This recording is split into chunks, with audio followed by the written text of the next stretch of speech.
It's messed up if a terrorist think you're a terrorist. That's like the worst case of mistaken identity, right? Can you imagine if a terrorist think you a terrorist? You automatically recruited. Jihad is not an option.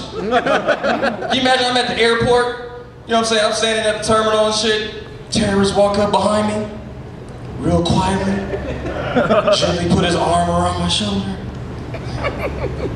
whisper in my ear, "It's jihad time, nigga."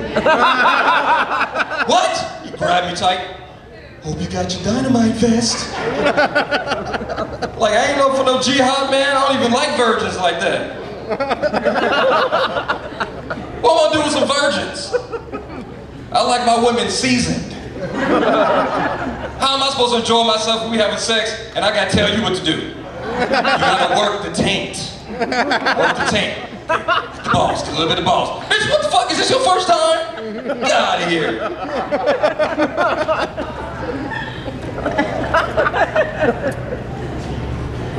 Oh, okay. Just wait for the Kool-Aid man.